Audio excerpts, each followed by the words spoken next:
और छत्तीसगढ़ में commercial gas सिलेंडरों की सप्लाई पर रोक लग गई है, जहां होटल क्लबों में अब सप्लाई बंद करने के निर्देश जारी कर दिए गए हैं। हॉस्पिटल और स्कूलों की सप्लाई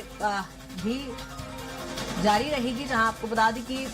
पेट्रोलियम कंपनियों ने कमर्शियल सिलेंडर सप्लाई बंद कर दी है, जहां कमर्शियल सिलेंडर पर 119 रुपए की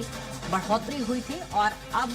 कमर्शियल गैस सिलेंडर पर संकट भी गहरा रहा है। जहां आपको हालांकि बताते चलें कि हॉस्पिटल्स और स्कूल में सप्लाई जारी रहेगी, जहां कमर्शियल सिलेंडर पर 119 रुपए की बढ़ोतरी की गई थी। उसके बाद अब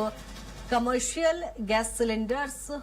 की सप्लाई पर रोक लगा दी गई है और ऐसे में अब इस पर संकट गहराते नजर आ रहा है। होटल क्लब्स में सप्लाई बंद करने के निर्देश जारी किए गए हैं, हालांकि हॉस्पिटल्स और स्कूल में सप्लाई जारी रहेगी। और ज्यादा जानकारी के साथ राहुल हमारे साथ जुड़ गए हैं। Rahul, gas cylinder, commercial gas cylinder को लेकर जो नया नियम आया है उसको लेकर विवाद की स्थिति देखने को मिल रही है, विरोध हो रहा है। जी देखा जाए कृतिका, तो जिस तरीके का ये फैसला है वो वैश्विक स्तर पर जो परिस्थितियां बनी हुई हैं उसके आधार पर लिया गया है, क्योंकि देखा जाए तो भारत के जो पेट्रोलियम एंड नेचुरल गैस जो मंत्रालय है उसके द्वारा जो पूरे एडवाइजरी वो जारी की गई है, जिसके तहत जो होटल और क्लब है वहां पर जो गैस सिलेंडर है, कमर्शियल गैस सिलेंडर से उसकी सप्लाई पर पूर्ण रूप से रोक लगा दिया गया है। लेकिन जो अति आवश्यक स्थान है, जैसे अस्पताल हो गए, स्कूल हो गए, जहां पर रोजमर्रा इन गैस सिलेंडर का उपयोग किया जाता है, उन जगहों पर जो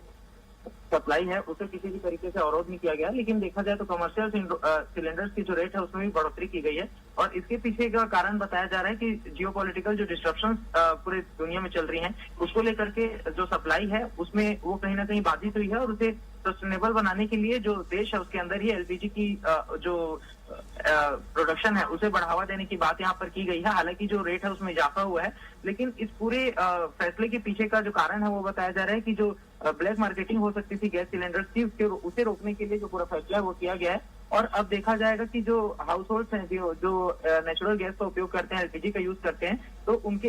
उसके लिए भी जो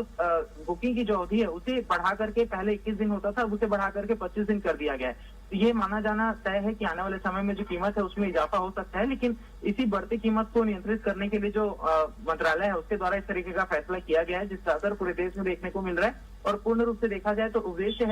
दो इसमें नजर आते हैं, एक तो एलपीजी की ब्लैक मार्केटिंग को रोकना और दूसरा किसी भी तरीके से जो गैस की कीमतें बढ़ सकती हैं उस पर नियंत्रण रखने का प्रयास करना। बिल्कुल बिल्कुल राहुल, बहुत शुक्रिया तमाम जानकारी के लिए।